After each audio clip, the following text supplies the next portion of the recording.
iniciamos mais um programa OAB em Foco, realizado pela 13ª Subseção.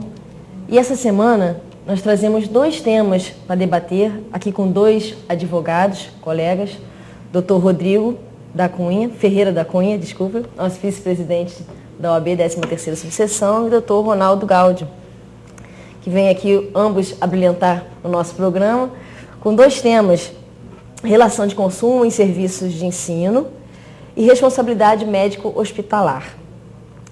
Então, primeiramente, nós vamos conversar com o Dr. Rodrigo acerca da relação de consumo, né, nesses serviços de ensino.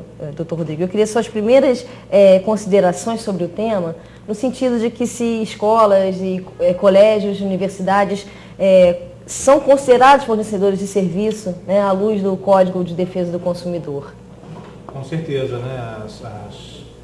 As universidades, os colégios, as faculdades, as escolas, elas prestam serviço de natureza de consumo e são caracterizadas como fornecedores na forma do Código de Defesa do Consumidor, lá no seu artigo 2º ou 3º, eu sempre confundo a ordem, né? Segundo, o fornecedor ou segundo. Né? E porque prestam serviços de natureza econômica, mediante remuneração, né? E devem responder com base no Código de Defesa do Consumidor.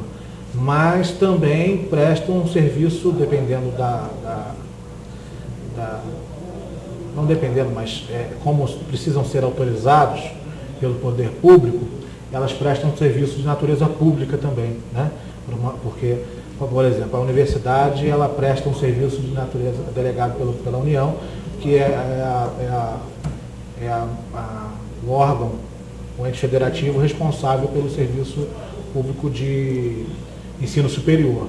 Então, ela está obrigada, assim como responde pelo Código de Defesa do Consumidor e seus preceitos, a também agir como se fosse um órgão da administração pública, fundamentando suas decisões e agindo dentro dos princípios da administração pública em geral. Né? Tá, então, segundo esse raciocínio, então, eles estão obrigados a fixar os critérios de avaliação de forma objetiva, ou isso é mais aberto, pode ser fixado de forma mais livre, não tem que seguir um critério mais fixo, né? Olha só, lá o artigo 207 da Constituição Federal prevê que as universidades gozam de autonomia didático-científica, administrativa e de gestão financeira e patrimonial, e obedecerão aos princípios de indissociabilidade entre ensino, pesquisa e extensão. Então, essa autonomia didática e científica abre um leque para efeito de administração, a formação do seu conteúdo, a formação do seu método de ensino, mas ela também está restrita a ordens do Ministério da Educação e Cultura, a Lei de Diretrizes e Bases, por exemplo.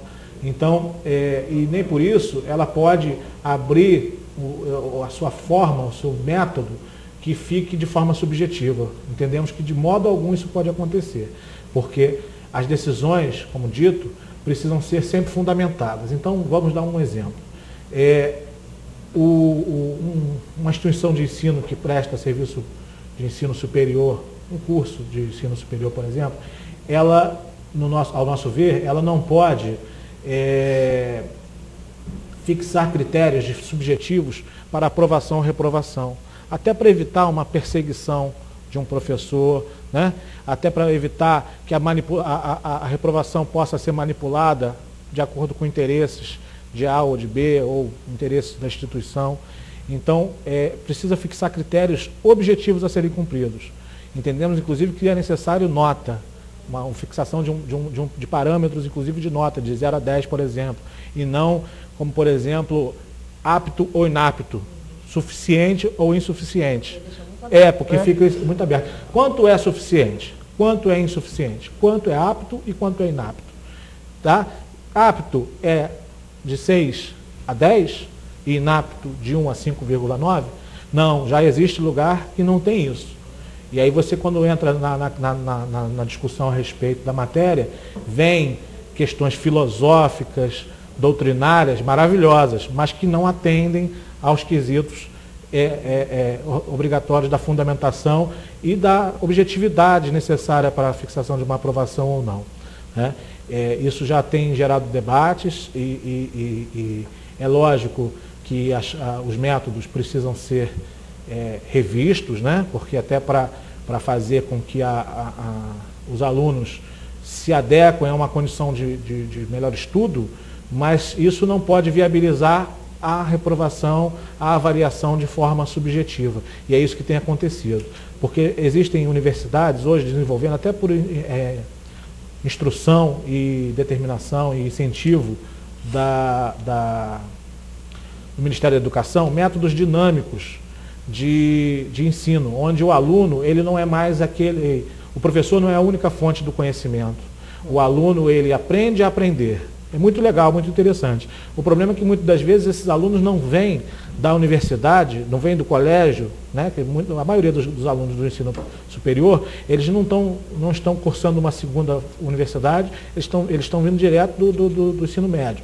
E eles não têm esse tipo de ensinamento, onde eles são preparados para aprender, né, estudar, pesquisar. Hoje com a internet, livros, bibliotecas, as instituições têm essa estrutura muito boa, estão até de parabéns, mas elas estão caminhando para isso, para dar uma forma de que o aluno não tenha no professor a única fonte de conhecimento, que é aquele conhecimento passado na frente da aula. O professor fala ao longo de 1, 2, 3 horas e no final das contas, se o aluno aprendeu ou não, só vai ser avaliado na prova. E aí o próprio Ministério da Educação incentiva isso, esse método dinâmico, onde os alunos vão pesquisando, né, e dia após dia eles vão sendo avaliados. E eles se avaliam o professor, avaliam os colegas.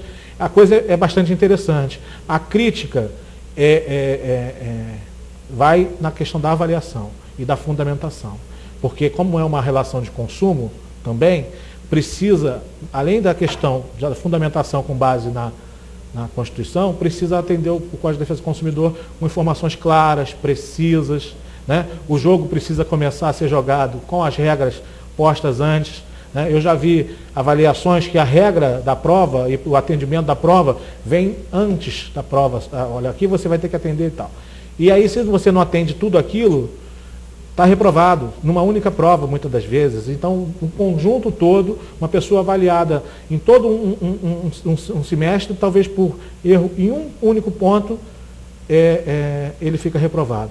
Então, não existe mais dependência, não existe uma série de mecanismos de recuperação. Então, algumas coisas precisam ser revistas, até para evitar prejuízo dos estudantes. A gente via antigamente muito esse conceito, né? Chamava-se conceito mesmo, acho, muito mais nas escolas, né? Nos colégios, primeiro grau, né? Que era que se chamava antigamente, e isso tinha um peso, dependia da escola, mas tinha também um peso que não era só o conhecimento específico. A nota de conceito, né? Isso mudou, como é que isso é visto? Também acontece, mas até essa nota de conceito eu entendo que ela tem que ter seus critérios. Uhum. Ela tem que observar, por exemplo, a frequência, a participação, e aí o professor teria que ter lá um rol de quesitos para ele responder, para poder até fundamentar por que de uma nota maior ou de uma nota menor.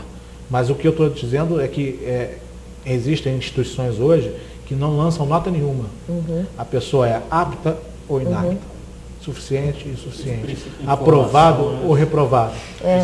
Infere o princípio da informação. Você tem que saber. Né? E muitas das vezes você toma contato com um aluno de uma instituição dessa que diz para você que está reprovado e você pergunta por que ele não sabe dizer. Não, eu fui A, I, S, qualquer coisa, ele não sabe exatamente dizer. E o professor é que leva isso. Existem também, nesse método dinâmico, uma outra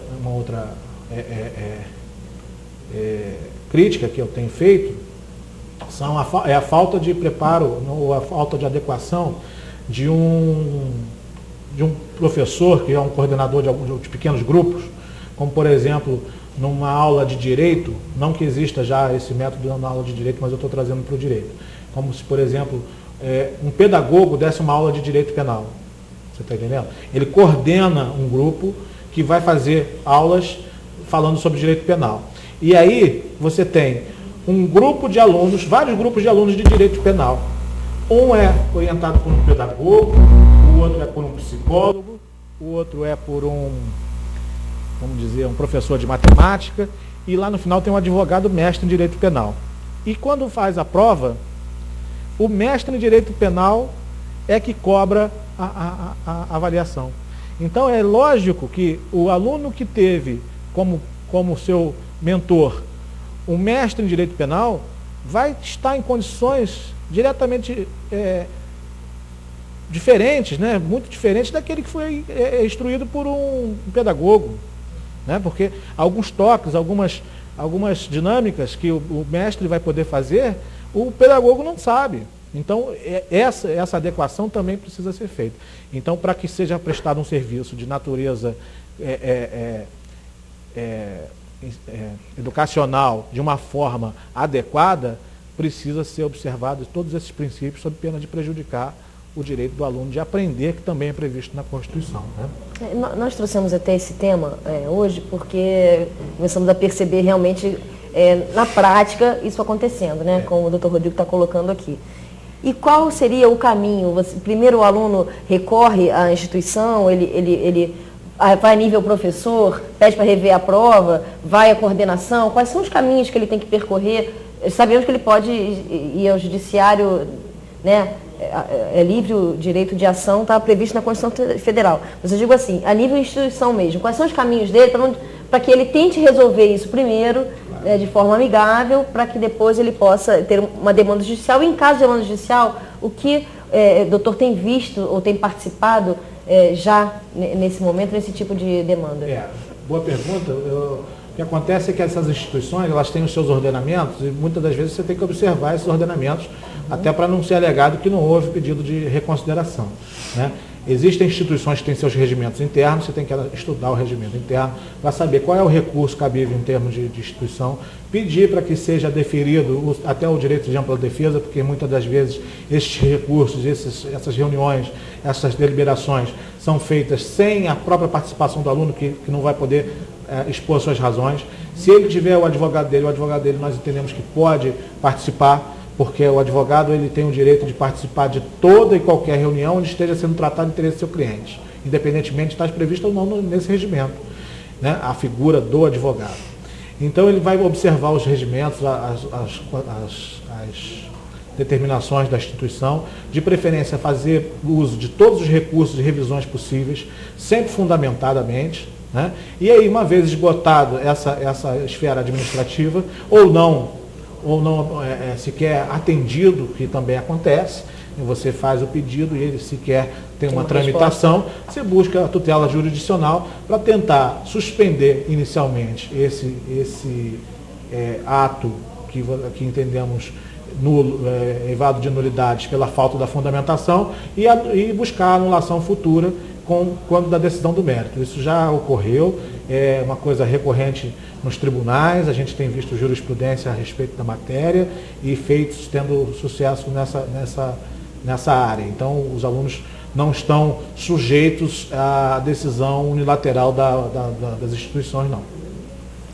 Então, a gente vai fechar esse bloco. Agora voltamos no próximo bloco, conversando sobre responsabilidade médico-hospitalar, ainda com o Dr. Rodrigo, que já tem carteirinha aqui do programa, né? E ainda mais com o Dr. Ronaldo Gaudi, que é especialista na área e professor da Fundação Getúlio Vargas. Voltamos em instantes.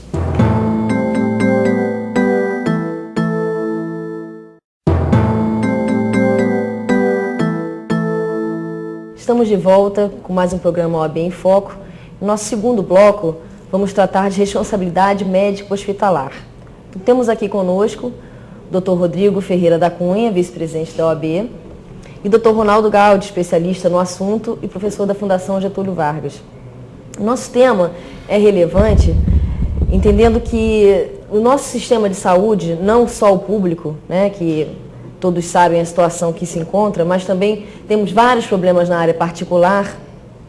Isso aliado à questão que cada vez o médico tem menos tempo para atender seu paciente, né? Antes a gente tinha muito médico de família e esse conceito foi mudando ao longo do tempo. Então, baseado nessa questão social relevante, nós trouxemos esse tema e queremos passar a palavra já ao Dr. Ronaldo, inicialmente, para que ele pudesse dar um panorama, né, de como está sendo tratado, como está o cenário geral da saúde no Brasil atualmente. Dr. Ronaldo, agradecendo a sua presença pedimos que você possa introduzir o nosso tema, já dando uma visão para o nosso telespectador de como é que isso está sendo visto e como está acontecendo, dos problemas que a gente tem enfrentado de uma forma geral na saúde. Falar sobre o cenário geral da saúde no país não vai ser em 15 minutos. É um desafio fazer isso numa resposta apertada, né? Mas alguns pontos você mesmo colocou, né? Você mencionou, entre outras coisas, a questão da saúde pública, né? Começar por ela, que a gente sabe que é ruim, que a maior parte, pelo menos, das incidências que a gente tem de hospitais são de atendimentos que deixam a desejar, enfim. Mas é importante que se diga que o SUS, na sua concepção, é um sistema maravilhoso. A ideia é muito boa, né? Como são boas várias ideias que a gente tem no nosso país.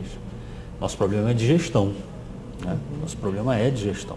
É um sistema, inclusive, copiado em outros países, mas é um sistema que não tem funcionado, né? A gente sabe de hospitais públicos antigos que até atendiam determinadas categorias, como hospitais dos servidores, né? Hospital da Polícia Militar. E a crítica que se fazia é que só aquelas classes eram atendidas naqueles hospitais. Mas, de qualquer jeito, eram atendidos bem.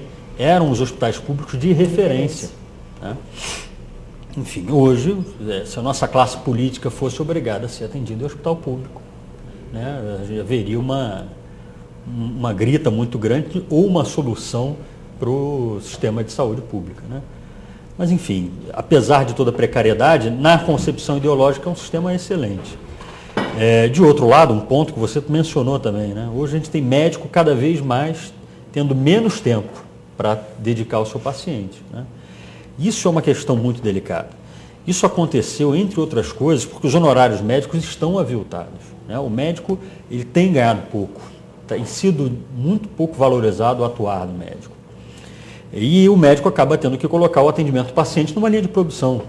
Ele acaba tendo que ganhar, reduzindo o tempo dele para ter maior número de atendimentos. Quando se fala, inclusive, em recebimento através de operadora de plano de saúde, seja uma medicina de grupo, que são as sociedades empresárias, né?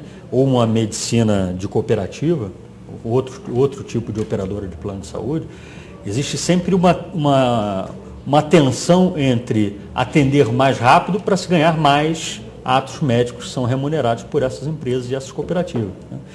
Então o médico fez uma redução efetivamente do tempo de atendimento, né? Então houve menos, o paciente tem menos tempo para dedicar ao paciente, e muito mais do que uma questão de simplesmente isso propiciar mais erros, dar menos atenção, lógico que pode propiciar mais erro, mas talvez mais importante que isso é que a relação entre o médico e o paciente ela é fragilizada. Você tem menos tempo para se envolver com aquele paciente, para ouvir ele, né?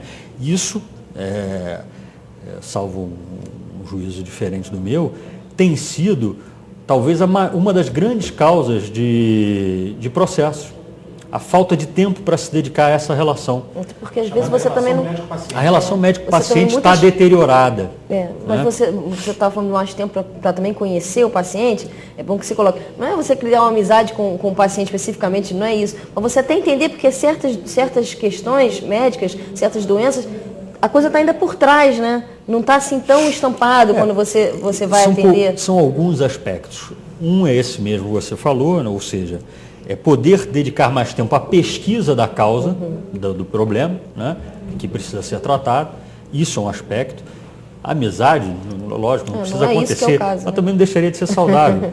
Agora, mas o principal fator é que a falta de diálogo, a falta de tempo dedicado gera uma deficiência de informação, né? Falamos no primeiro bloco sobre o princípio de informação. Essa falta de informação gera equívoco, gera perplexidades, né? O que a gente observa é que as causas que mais fazem, os grandes fatores de prevenção de processos contra médicos é justamente uma boa informação. Quando se fala, por exemplo, da importância de um prontuário médico, de um consentimento informado, tudo isso está relacionado com a relação médico-paciente, né? Um prontuário bem relatado e o paciente ciente dos riscos, né? Bem informado sobre o seu tratamento, bem informado sobre o que ele tem que fazer a título de pós-tratamento ou pós-operatório, né? Esses são fatores que efetivamente geram uma diminuição no índice de processos. Posso né? abrir só um? Pois não. Isso que você falou é fundamental e tomara que os médicos estejam nos assistindo ou não, né? Porque se eles continuarem fazendo da forma como fazem, o número de processos vai efetivamente aumentar e aí os advogados vão ganhar para fazer os processos e os advogados vão ganhar para defender os médicos, né? Mas o correto é que eles ajam de forma adequada para realmente evitar o processo, para o judiciário não ser assoberbado com isso. Médico, eu tenho alguns clientes médicos, a maioria deles não gosta de escrever, não gosta de pôr no prontuário e não fazem termo de consentimento informado. Tá? Então, por exemplo, eu já vi caso de uma pessoa que fez uma ligadura de trompas e ela foi revertida. É raríssimo, mas se você, médico, vai fazer uma ligadura de trompas numa paciente, diga a ela e escreva no papel que aquela ligadura de trompas tem 0,02% de chance de se regenerar. Que ela pode voltar a engravidar e tem que usar métodos contraceptivos, porque se não fizer, vai responder ao processo. Então é isso que acontece. Eles precisam fazer os prontuários, fazer os termos de consentimento e dar informação sempre escrito. Eles não gostam muito disso, por isso é que talvez tenham tantos processos. Desculpa só eu agradeço, na verdade, essa tua colocação, porque isso, na verdade, se a gente extrapolar o teu exemplo para outras especialidades, você vai encontrar situações absolutamente análogas, né? O médico precisa perceber que a informação, muito antes de um trabalho, que é lógico que dá trabalho, né? De um trabalho, de um ônus para ele, é uma proteção para ele. Né? É uma proteção. Então, e a gente vai ver, se a gente abordar a questão do erro médico especificamente, né? O erro médico está muito relacionado à falta de cumprimento de um dever médico. São vários os deveres, é um feixe de deveres do médico, do dentista, né? Enfim. Mas um deles é informar. Né? Então, o dever de informar, do ponto de vista do direito médico, ele também está presente, não só por ser uma relação de consumo, que né? O próprio dever do médico, fora o dever de estar atualizado, de ser diligente, né? O dever de buscar o melhor tratamento possível, né? O dever de informar também está dentro desse bojo de deveres. Então, a falha no dever de informar pode, por si só, gerar indenização. Esse caso concreto seria discutível. Mas eu não sabia que essa cirurgia poderia ser revertida, que essa intervenção poderia ser revertida e que eu poderia engravidar, né? Eu deveria ter sido informada disso. Né? Então, existem casos. Quer ver uma outra hipótese? Desculpa. Outro dia eu fui ao médico amigo aqui na cidade, tal, com o notebook em cima da mesa, com o sistema, anotando tudo, maravilha. Eu falei assim, e onde que eu assino nisso? Ele não assina, ele disse que não assina. Aí eu falei assim, se você pedisse para o seu paciente assinar, seria fundamental para você. Você disse o que ele tem, colocou o que foi prescrito em termos de medicamentos e exames, mas não cientificou. E sabe por que eu estou dizendo isso? Porque eu já defendi médico. Até em situação, por exemplo, que o sujeito disse que não ficou bom a cirurgia não atingiu o resultado, porque ele não fez fisioterapia, porque o médico disse que não tinha que fazer, não disse que tinha que fazer. É lógico que o médico disse que tinha que fazer. O que ele não fez foi colocar no papel que o médico que indicou fisioterapia ao paciente. Ou se colocou no papel, colocou no receituário, não ficou com uma cópia com recibo do paciente. E aí agora está com um problema respondendo por conta disso. Já respondeu, sei lá, um caso que eu estou lembrando agora. Então, precisa se adequar a escrever e colocar no papel, fazer os termos de consentimento. A gente vai ter que estar entrando já nessa questão do que é erro médico, mas eu queria primeiro que a gente pudesse conceituar para o telespectador, né, na maioria leigo do assunto, o que seria o ato médico, na verdade, definir o ato de profissional médico, né, conforme ali. A questão do ato médico, né, definir, a gente fala, erro médico, ato médico, a gente não define, né? Mas é importante definir isso. E você tem duas formas de analisar o ato médico. Uma é dentro da própria medicina e o outro, como a gente está falando, o tema que nós estamos abordando é a responsabilidade do ponto de vista do direito, né? Tem o conceito jurídico também do ato médico. Nos dois conceitos, o que é preciso entender é que se trata de um ato técnico. É um ato que só pode praticar o médico. ou no caso do ato do cirurgião dentista, o cirurgião dentista, né? Então só eles podem praticar, ou seja, é exclusivo deles, é um ato técnico, né? A gente pode se socorrer ao Conselho Federal de Medicina, que trata na legislação específica da categoria o que ele considera um ato médico, né? Então ele fala, definir o ato profissional do médico como todo procedimento técnico-operacional praticado por médico, ou seja, exclusivo de médico, legalmente habilitado, que é uma outra exigência, né? E dirigido para promoção e prevenção de saúde, né? Prevenção, eu estou, na verdade, sintetizando o que está escrito na legislação, né? Prevenção das evoluções das enfermidades, né? Execução de procedimentos diagnósticos terapêuticos, né? E prevenção de invalidez, reabilitação e tudo mais, né? Enfim, isso é o que os médicos dizem para si mesmos em relação ao ato médico, que é normatizado para a categoria. Do ponto de vista do direito, a gente pode conceituar isso como a designação científica e específica do procedimento do profissional de medicina com o objetivo de dispensar ao paciente o melhor tratamento possível, né? A melhor assistência médica possível. E isso já traz para a gente um perfil do ato médico, né? A regra geral do ato médico é o ato técnico, né? Ele está relacionado a dispensar a melhor assistência à saúde possível, mas, note-se, aí no momento não está se falando em curar, efetivamente. Não se exige no ato médico que a cura seja atingida. É lógico que é isso que se pretende, né? Mas o conceito do ato médico, e isso é importante que se diga especialmente para o consumidor, não existe um compromisso, em regra, com o sucesso de um tratamento ou o sucesso de uma intervenção. Existem outros fatores, inclusive, que não é simplesmente vários a técnica fatores, do médico, né? Fatores, às vezes, até que dependem do próprio paciente, porque um pós-operatório está entregue quase que em grande percentual na mão do paciente. Não seguir a prescrição médica pós-operatório é uma das causas de problemas pós-operatórios e que tem gerado, não obstante, uma série de processos contra o médico que nada deu causa àquele problema. Nós vamos entrar aí, provavelmente, numa discussão aí de obrigação, né? De meio ou de resultado, e então a gente vai fechar esse bloco e voltamos no outro bloco, no terceiro bloco, já continuando nosso debate.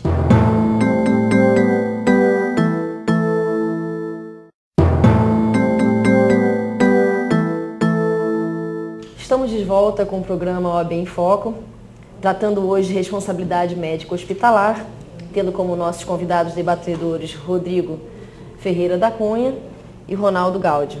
Então, continuando aqui o nosso debate, sem mais delongas, porque o tema realmente é muito interessante, queria perguntar ao Dr. Ronaldo que ele pudesse conceituar em linhas gerais, mas ao mesmo tempo de fácil compreensão para o telespectador, o que seria o erro médico.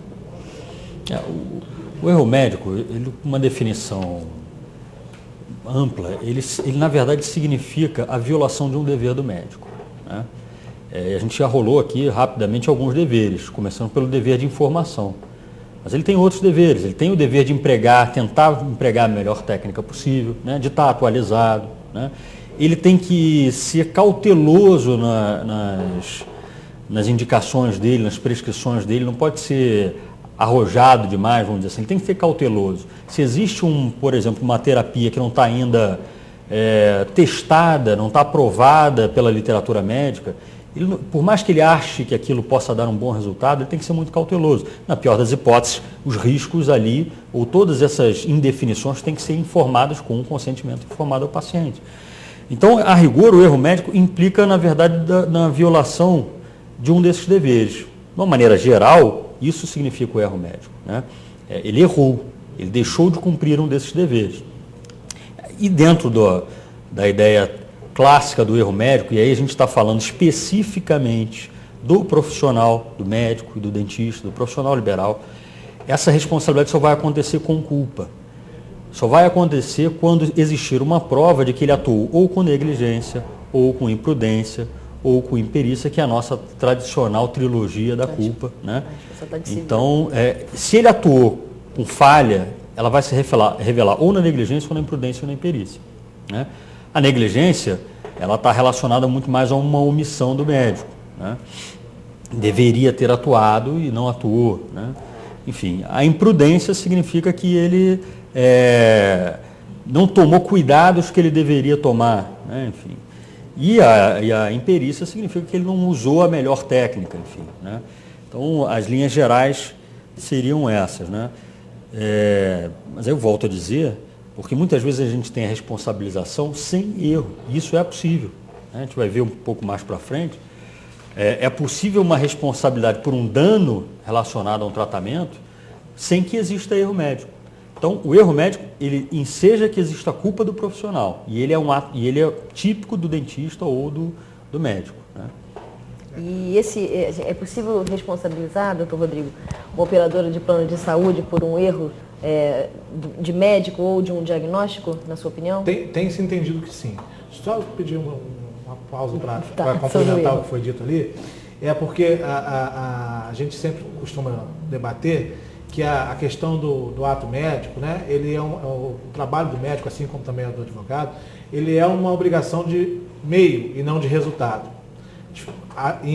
Na maioria dos pontos, né? Existem casos que a gente vai falar mais adiante que vem a ser obrigação de resultado. Mas, por exemplo, se você tem um caso de uma pessoa com um problema no joelho e é proposta para ela uma cirurgia nesse joelho para uma recuperação, o médico nenhum no mundo pode garantir que vai dar o resultado da evolução daquela doença. Então, o fato de não ter sido alcançado o objetivo proposto, que é a melhora ou a cura, não caracteriza necessariamente o erro médico. Tá entendendo? Tem que ter havido essa trilogia, como disse o doutor Ronaldo. Então, o simples fato de não ter resolvido o problema não quer dizer que ele não pode deixar de fazer e empregar a melhor técnica. É também verdade que a própria jurisprudência diz que, ainda que haja uma melhor técnica desenvolvida pelo médico X em São Paulo, nos Estados Unidos, o médico aqui ou até de lá não é obrigado a conhecer tudo e fazer todas as técnicas que existem disponibilizadas na medicina mundial. Então ele tem que usar tudo que ele estava à disposição dele. Até porque muitas das vezes a gente trata de erro médico da pessoa que chega no hospital, né, às 3 horas da manhã, e o médico que está lá é um plantonista, nem sempre é um especialista, e se não fizer aquele procedimento, aquela cirurgia de emergência, vai haver o óbito, um déficit neurológico, um déficit ortopédico, então ele precisa fazer aquilo urgente. Então nem sempre ele tinha todos os meios, todo o aparato, a equipe, as condições mais adequadas. Então nem sempre o objetivo é atendido. Mas se ele se empenhou, se esmerou e fez tudo o que podia ser feito, não há o que se falar em erro médico, né? Não sei se o doutor Ronaldo concorda. É isso, e vale a pena até acrescentar essa colocação do resultado, mas existem algumas especialidades em que o direito tem encarado como uma obrigação de resultado ao invés de uma obrigação de meio, né? Mas ainda na regra geral, o médico tem que tomar cuidado com o seguinte: embora a obrigação dele não seja de curar, seja de empregar a técnica adequada para curar, ele tem que tomar cuidado para ele não se vincular ao resultado, porque nós estamos falando de uma relação de consumo, né? Uma relação contratual. Se o médico diz ao paciente, olha, resultado 100%, o que o advogado não pode fazer? Mesma coisa que o advogado não pode fazer, se comprometer com o resultado. É o famoso causa-ganha. O médico, se ele chega para o seu paciente e diz, olha, não, vai estar 100%, não vai ter problema, ele se vincula pelo resultado. E aí ele acaba entregando ao paciente o direito de exigir dele o resultado. Mas aí só se ele foi responsável a esse ponto, né? Por isso a gente recomenda, mais uma vez, que ele documente tudo. É verdade. Mas voltando à pergunta, desculpa. Responsabilidade. A questão da responsabilidade do operador do plano de saúde. Então, eu tenho um entendimento, e aí eu até seria vencido, mas a jurisprudência dos tribunais, a gente até já debateu sobre isso, tem sido, na maioria, de que se o médico é da rede credenciada daquela operadora, a operadora de fato responde, né? Eu entendo que seria o caso de só responder se foi imposto a ele aquele médico. Exemplo, eu tenho diversos amigos médicos e tenho o meu plano de saúde. Mas tem algum amigo, algum médico que eu confio que não tem o plano de saúde. E aí eu peço uma cirurgia, um ato médico para liberação para esse médico da minha escolha. E aí a operadora fala, não, você não pode fazer com o doutor fulano de tal, você só pode fazer com estes que aqui estão presentes. né? Eu acho que ficaria, a meu entendimento seria mais ou menos assim. Mas o entendimento majoritário é de que, se ele faz parte do rol de credenciados, a operadora também responde. Porque, de certa forma, no momento que ela coloca elenca aqueles médicos em seu manual do usuário, que guia médico, né, que chama, ele passa a referendar o trabalho daqueles médicos, né? Mas, e aí assume solidariamente, com base no Código de Defesa do Consumidor, a responsabilidade. E está sujeita realmente a reprovação por via judicial, né? Doutor Ronaldo, quer complementar? Concorda? Corroborando com essa leitura que tem sido a leitura dos tribunais, ao contrário dessa hipótese, é a hipótese onde o plano, e tem planos com esse perfil, onde o próprio paciente, o próprio usuário, ele pode escolher o médico da sua conveniência fora da rede credenciada. Existe a possibilidade, normalmente se resolve com reembolso pela operadora. Uhum. Nesses casos, a jurisprudência tem dito, não, aí a escolha foi do usuário, não foi da operadora, o compromisso da operadora de reembolso não foi ela que ofereceu aquele profissional, né? Então, a solução da jurisprudência tem sido nessa linha.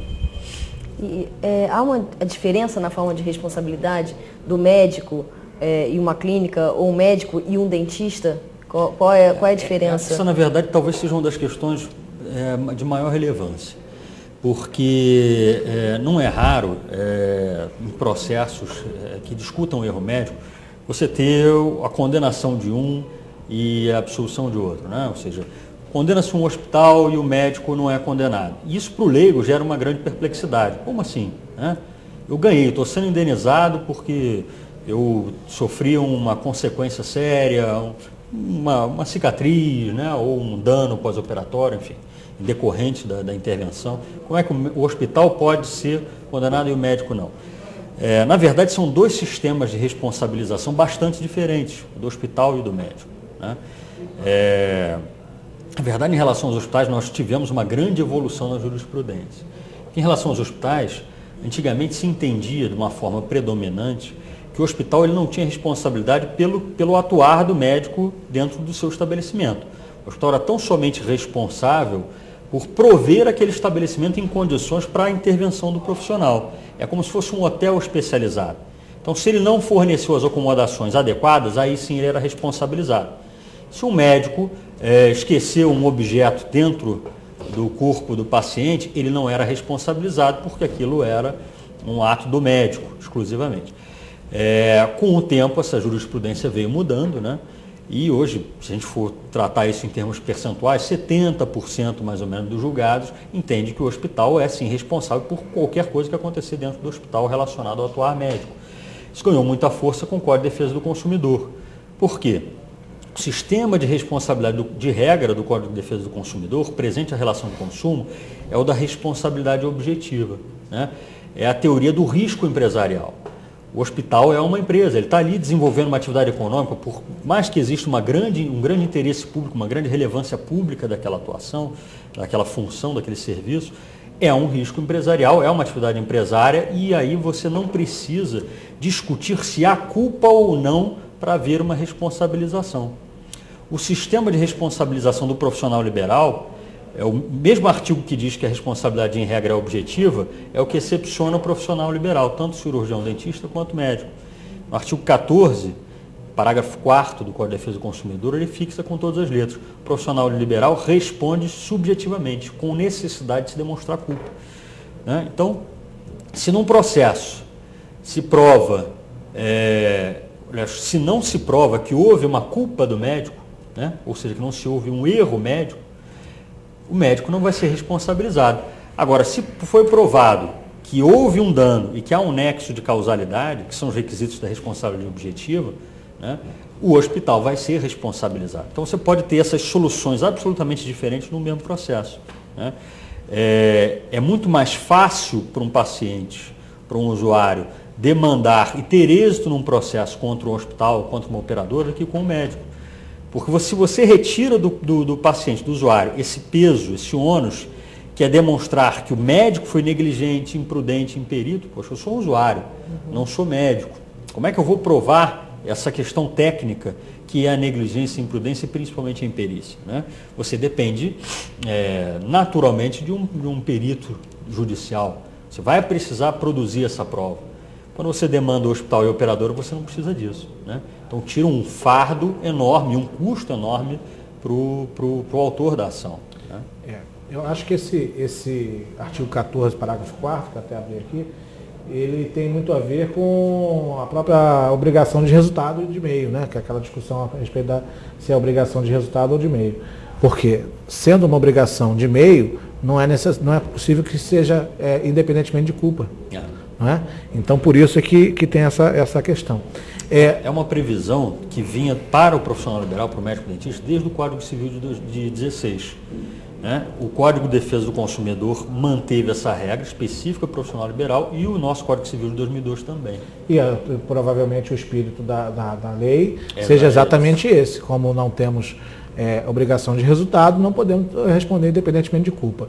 Então, mas o que acontece?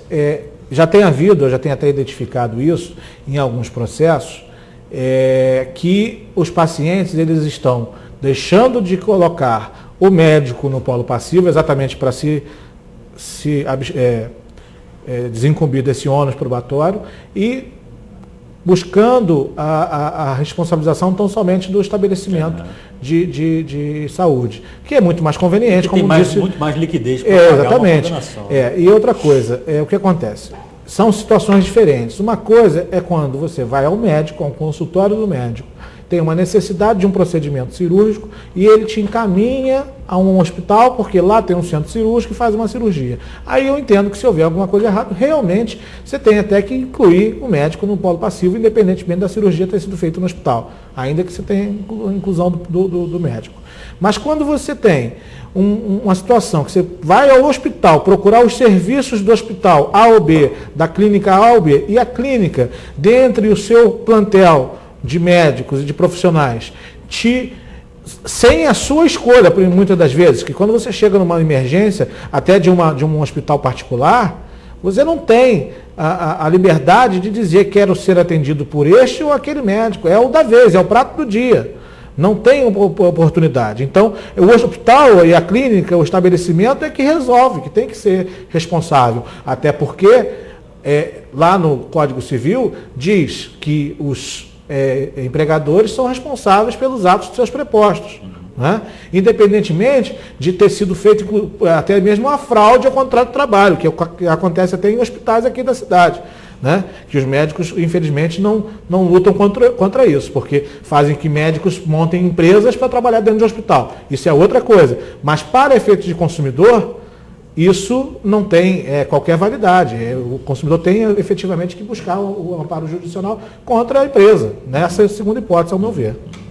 Nós vamos ter que interromper aqui mais uma vez, voltar no próximo bloco para continuar a discussão. Só um minuto.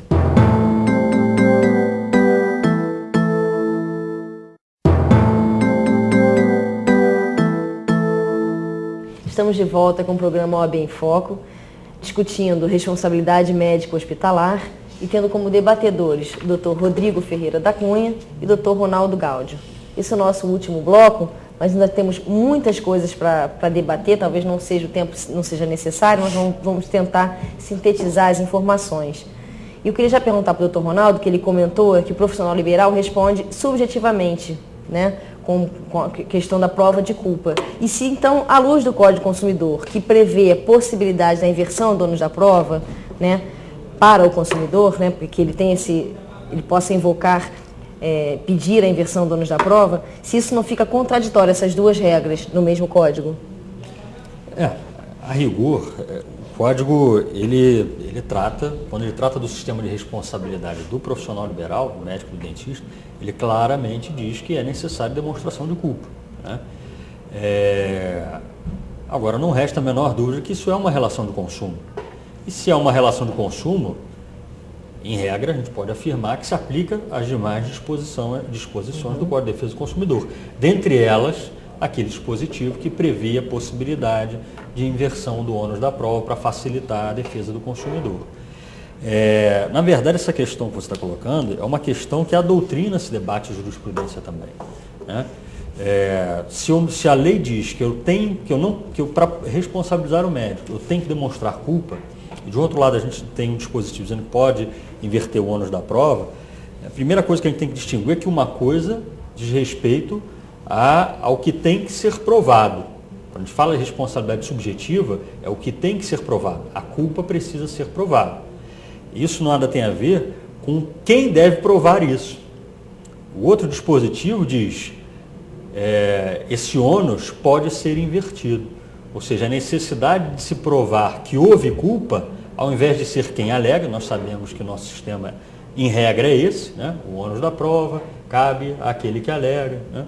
O Código de Defesa do Consumidor permite a inversão disso, que quem está sendo acusado, ou não vou usar a terminologia acusado porque a gente está no âmbito do direito penal, mas quem está sendo processado, demandado, poderia ter contra si o ônus de provar que não tem culpa.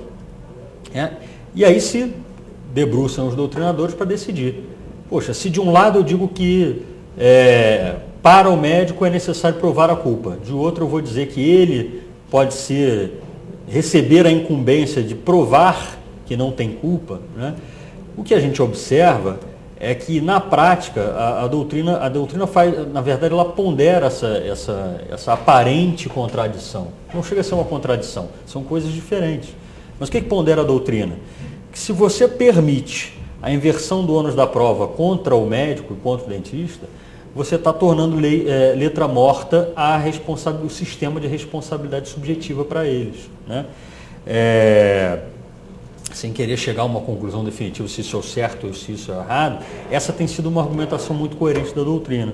Especificamente em relação ao profissional liberal, não deveria acontecer a inversão do ônus da prova, né? Uma coisa um argumento que corroboraria com essa posição é o argumento da empresarialidade, né? Porque o que justifica, entre outras coisas, uma relação de consumo, né? É você ter uma atividade de fornecimento de produto ou serviço empresarial, né? Você tem o risco, aquela questão que eu coloquei da teoria do risco da atividade empresarial. O médico, o dentista, ele não está exercendo uma atividade empresarial, né? Então, mas aí deixa eu só te fazer na verdade, essa teoria ela está muito mais ligada à responsabilidade objetiva do que uma inversão do ônus da prova.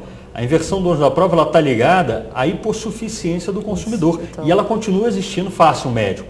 Tecnicamente, ele continua sendo hipossuficiente face ao médico, que é quem detém o conhecimento técnico. É isso que eu ia perguntar. Então, né? Nesse existiriam sentido, né? os argumentos técnicos suficientes para se outorgar a possibilidade de inversão do ônus da prova. Mas, de outro lado, a gente tem outro argumento, né? Se a lei diz que a responsabilidade do médico tem que ser com demonstração de culpa, se você passa esse ônus para o médico, pode ser que você esteja tornando letra morta isso, né? Decisões a gente tem para todos os lados, invertendo contra o médico o ônus da prova, né? E muitas vezes não invertendo. Mas a gente ainda percebe que a maioria é de uma certa confusão entre esses dois critérios, a inversão do ônus da prova e a responsabilidade subjetiva. E de qualquer forma o consumidor paciente não tem muitas vezes condição de fazer essa prova porque ele nem sabe até o que deu errado muitas vezes. Não tem essa questão técnica como você está falando. Acho que é mais nesse sentido de que parte da doutrina fala, né? Deve ser por isso, que ele continua sendo hipossuficiente na relação, né? E esse é um dos motivos, como o doutor Rodrigo colocou, que na verdade fomentam que os processos estejam sempre mais focados nas pessoas jurídicas, nos hospitais, nas operadoras, né? São vários os aspectos, um deles é esse. Porque ali não resta dúvida, o advogado como estratégia, muitas vezes ele escolhe envolver só a pessoa jurídica, não só pela questão de liquidez, o tempo do processo, o processo fica mais rápido se você demanda uma parte só, né? Mas porque você aí, sem dúvida nenhuma, vai ter a possibilidade de inversão do ônus da prova. A maioria da jurisprudência é no sentido de que não cabe a inversão do ônus da prova. Que não cabe. Uma dificuldade muito grande, eu vejo que muitos processos que existem judiciais contra médicos e em razão de erro médico, é muito pela falta de informação e de conhecimento sobre a matéria do profissional do paciente e até muitas vezes do próprio advogado. Porque o advogado, logicamente, ele não tem conhecimento técnico da área médica. Então, ele não é um especialista sobre a matéria. Então, a dica para o colega advogado é se especializar na matéria, como é especializado o Dr. Ronaldo, e buscar sempre o maior número de informações possíveis, né? Eu acho que antes de se ajuizar uma demanda contra um médico, violando até o seu nome, por exemplo, é prudente que se busque o prontuário médico, se verifique os exames, muitas das vezes se socorra de um médico amigo para poder, isso o advogado mesmo fazer, para poder verificar aqueles exames, aqueles prontuários, para ver de que forma aquilo foi conduzido, né? Para não fazer uma coisa, até para um processo depois que vai alcançar a improcedência. E aí o advogado vai ter trabalhado sem ter, muitas das vezes, o resultado do seu trabalho. Por que eu estou dizendo isso? Você vai ter que fazer muita coisa antes de entrar com o processo, mas é melhor fazer muita coisa antes de entrar com o processo do que entrar com o processo e perder, né? Então, quando a gente chega a ter esse tipo de coisa, recebe esse tipo de cliente, eu já tive diversas vezes casos de clientes que trouxeram situações que para ele houve um erro médico, que eu mandei trazer o prontuário, eu fiz requisições aos hospitais, às clínicas, aos exames e tudo mais, e até me socorri de colegas, amigos médicos, que verificaram que aquela situação estava realmente adequada, que é uma coisa que acontece. Outro dia eu estava assistindo uma audiência e fiquei estarrecido com uma pessoa que entrou no centro cirúrgico para fazer a retirada de um daqueles pinos que ficam até externos de uma cirurgia ortopédica e voltou cego, né? Voltou sem visão já nenhuma e evoluiu para o óbito em pouco tempo. Eu não sei em quanto tempo. Isso foi uma coisa que eu acompanhei. E aí depois, conversando, até eu soube que a pessoa, no momento da cirurgia, ela sofreu um acidente vascular cerebral. Que a gente pode sofrer a pessoa da mais de idade pode sofrer um acidente vascular cerebral em qualquer momento. Quanto mais no momento da cirurgia, onde ela está mais frágil, anestesiada, com uma série de situações. Então, quando uma coisa que, aos olhos do leigo, ela é estarrecedora, ela, né, do leigo da parte médica que eu estou dizendo, ela, com uma melhor análise, até por um profissional da área, pode ser uma coisa corriqueira. E muitas das vezes processos são movidos por conta disso e acabam combinando com improcedência. Uma outra situação lamentável é que dizem que médico tem o corporativismo, por isso você não consegue até laudos, documentos e coisas para estar entrado em ação. Mas já tem acontecido ao contrário. E às vezes alguns médicos, no afã de fazer um procedimento cirúrgico onde os honorários médicos são interessantes, eles depreciam o atendimento do médico anterior, uma cirurgia feita por um médico anterior, pondo defeitos, apontando erros, né? E quando na verdade a diferença é a técnica que foi apresentada. E aí não alcançam o resultado também do seu procedimento, põe a culpa naquele procedimento anterior e tudo isso desencadeia um processo contra aquele médico anterior que também chega à improcedência. Então, antes de qualquer coisa, é preciso, até mesmo antes de ajuizar a ação, fazer um trabalho prévio, né? E eu acho que esse ônus, se for realmente do médico, o ônus é só a questão da perícia. A perícia tem um custo elevado, mas talvez tenha gratuidade de justiça. O Tribunal de Justiça tem hoje um fundo que paga uma verba mínima para o perito, e o perito também, uma vez provado, se o fato tiver ocorrido, o perito vai buscar esse pagamento dessa perícia da parte perdedora. Então, também não vejo tanto problema não. A gente falou sobre a obrigação de resultado, né? Que o médico não tem obrigação de cura, e debateram um pouco sobre isso, mas eu queria perguntar sobre uma cirurgia plástica, né? Que muda um pouco o foco do que a gente estava falando. No caso da cirurgia plástica, seria uma obrigação de resultado para o médico? É dito, ainda se diz muito dogmaticamente, de que cirurgia plástica, principalmente cirurgia plástica estética, não a reparadora, ela é uma obrigação de resultado. Eu digo dogmaticamente, tem se dito isso, porque a rigor as coisas não devem ser encaradas assim tão preto no branco. Existe, mesmo na cirurgia estética, você tem possibilidades de variações e possibilidades de intercorrências, né? Quem temperou muito isso no nosso país, no STJ, foi o ex-ministro Rui Rosado. Aqui no Rio foi o Silvio Capanema. Então, existem tantos fatores envolvidos no atuar médico que você não pode fixar como uma regra absoluta que se você está diante de uma cirurgia plástica estética, você tem uma obrigação de resultado. É possível na cirurgia estética você ter uma obrigação de meio ou o resultado não querido, não pretendido, não acontecendo, né? Você não chegou ao resultado que você queria. É possível que não exista obrigação, uma responsabilização por isso? É possível. E tem que se analisar o caso concreto. E aí algumas cautelas são recomendáveis. Ainda tem... A relação virou uma relação de mercado, né? O Rodrigo mesmo estava falando. O médico atual tenta denegrir o trabalho do anterior, porque eles estão no mercado, né? Muitas vezes isso acontece.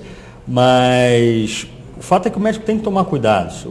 Existem sistemas hoje que mostram o seu antes e o seu depois, né? Então, se você entrega aquilo para o paciente, olha, você vai ficar assim, você está se vinculando.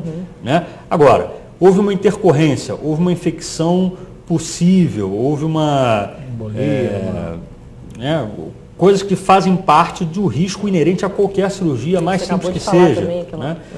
O AVC, então, isso pode chegar num resultado não pretendido. Você não pode tratar isso dogmaticamente. Se a gente entrar em choque anafilático, a gente vai para uma outra especialidade que também é acoimada muitas vezes de ter obrigação de resultado. O anestesista é dito pela doutrina que ele tem obrigação de resultado. A doutrina, o professor Sérgio Carvalhieri, no livro dele, não sei se mudou, porque é um livro que é atualizado constantemente, diz que o dentista, em regra, tem obrigação de resultado. Né? Então, o caso concreto vai dizer para a gente, de uma maneira mais segura, se aquilo deve ser encarado como obrigação de resultado ou não. Na pior das hipóteses que a gente pode fazer é dizer que existem regras gerais. Mas são muitas as variáveis para a gente afirmar isso como regra absoluta. Quanto ao valor de indenização, existem critérios para serem fixados esses valores? Vai depender de uma série de fatores, né? Por exemplo, a indenização por dano moral, ela não existe um tabelamento, que é o que se pretende fazer. Né? Na questão do DPVAT tem aquilo que costuma se brincar, chamar de tabela do açougueiro, né? Conforme a deterioração do corpo humano, paga um pedaço. Não existe uma tabela na questão dos danos morais. Fica ao prudente arbítrio dos magistrados de acordo com a extensão do dano. O Código Civil diz exatamente isso, que o dano deve ser indenizado nas suas proporções, né? na sua proporção que tenha causado. Então, não existe esse tabelamento, essa fixação. O juiz deve ter a questão sobre sua análise, observar as consequências disso, a consequência na sociedade, no trabalho, né, na vida social, dependendo, por exemplo, uma pessoa que foi fazer uma cirurgia no nariz, né, e ficou com o nariz torto, e ficou com um buraco, com alguma coisa, que pode acontecer, desculpa até o termo, mas ficou com alguma deformidade, né, ela vai ter provavelmente uma indenização maior do que uma pessoa que ficou com uma cicatriz abaixo do umbigo, por exemplo, porque é uma coisa que não vai estar totalmente exposta. Agora, além das indenizações por danos morais, tem as questões do dano estético, que é uma outra figura que também vai ter que ser analisado, e até de acordo com a prova pericial carreada aos autos, né, que ele vai ser fixado em critérios mínimo, máximo, médio, né, e os lucros cessantes, a perda funcional até para efeito de trabalho, lucros cessantes, indenização por danos materiais, que também são cabíveis para reparar aquele dano. Tudo isso vai ter que ser visto caso a caso, como disse o Dr. Ronaldo. Cada situação é uma situação. Não adianta você comparar processos de uma pessoa com de outra. Nunca vai dar igual. Não, é importante isso não é a gente matemática. falar, porque as pessoas acham isso. Isso não é matemática. Mas fulano ganhou tanto, né? Então a gente... Eu tenho caso, por exemplo, que eu entrei com uma ação de 2 irmãs, tá? Por questões de plano de saúde. Uma eu entrei em abril, a outra eu entrei em setembro. Eu já terminei a que eu entrei em setembro e a outra não conseguiu entender até agora porque a que eu entrei em abril ainda não acabou e nem vai acabar tão cedo. Você entendeu? Porque os processos não são efetivamente iguais. Então, tudo tem que ser visto caso a caso. Por isso que o direito é uma ciência tão apaixonante, né? Porque não é uma ciência matemática, tudo depende, tudo varia e nada é absoluto. Né? O Dr. Ronaldo pode pensar de um jeito e alcançar um resultado. Eu penso de outro e alcanço o mesmo resultado ou melhor e ele alcança melhor ou não se alcança. Então, depende tudo de uma série de fatores, até do próprio magistrado que vai estar julgando. Então, não tem critérios objetivos, como tem que ter lá com a questão da instituição de ensino, né? Vai depender do caso concreto. Doutor Rodrigo, aproveitando que você está com a palavra, eu queria pedir suas considerações finais, que infelizmente a gente vai ter que fechar, e esse é o último bloco, agradecendo de novo a sua presença. O tempo sempre passa muito rápido, né? Eu gostaria de agradecer o convite. Esse é um tema realmente apaixonante, um tema muito dinâmico, um tema muito vasto, né? O Dr. Ronaldo demonstrou aí conhecimento específico sobre a matéria, uma especialização bastante criteriosa e doutrinária, até de nível de acadêmico, né? Questão que a gente tem mais na prática, ele tem a formação acadêmica, deve dar aula na matéria, foi bastante enriquecedor até para a gente que participou. Imagino que tenha contribuído muito com os nossos colegas que nos assistem e também com a população de Teresópolis, que muito abrilhanta a audiência do nosso programa OAB em Foco, mormente quando apresentado pela nossa secretária-geral da Ordem dos Advogados do Brasil, subseção de Teresópolis, e que sempre propicia programas de bastante valor. Gostaria de mandar um abraço para todos os teresopolitanos e dizer que vem aí uma semana do advogado, onde nós vamos ter alguns eventos, algumas novidades presentes para os advogados que virão, serão presenteados aí já com vistas a 2012 e notícias boas virão, certamente, até para a nossa cidade, se Deus quiser, e tudo vai ficar muito melhor do que está. Muito obrigado, doutor Ronaldo, um grande abraço a todos, um abraço a toda a população de Teresópolis. Doutor Ronaldo, suas considerações finais, agradecendo aí o convite aceito. Tenho que agradecer esse novo convite para vir falar sobre esse tema, que eu acho que é um tema caro, um tema relevante e é um tema que está muito próximo da gente, né? Porque na nossa família, cada um na sua família, certamente já teve algum questionamento, algum problema, ou relacionado a médico, ou relacionado a operadora de plano de saúde. Isso ajuda a gente a diminuir um pouco alguns mitos, né? Tomar algumas cautelas, é útil também para o próprio médico, né? Enfim. Então, eu acho que é um tema de muita eficiência de ser trabalhado, né? E aí, não só agradecer o convite, mas como parabenizar a vocês dois por representarem a OAB Teresópolis, por trazerem esse tipo de tema para um programa está sendo ouvido aqui por muita gente, a gente sabe disso, né? Sempre que eu apareço aqui nesse programa, a turma, os familiares, os amigos, Ronaldo, está importante, está bacana. Eles, lá no Rio, né? Enfim, a gente está um pouco distante, mas vir aqui a Teresópolis é uma satisfação muito grande por causa das nossas raízes e é uma honra muito grande mesmo estar aqui. Muito obrigado.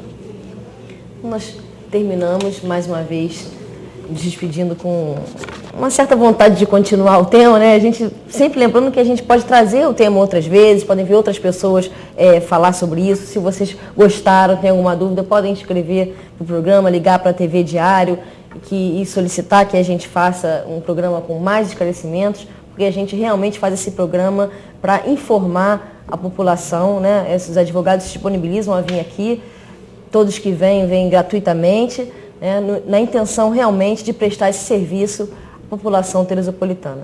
Então, obrigada, fiquem com Deus, até o próximo programa.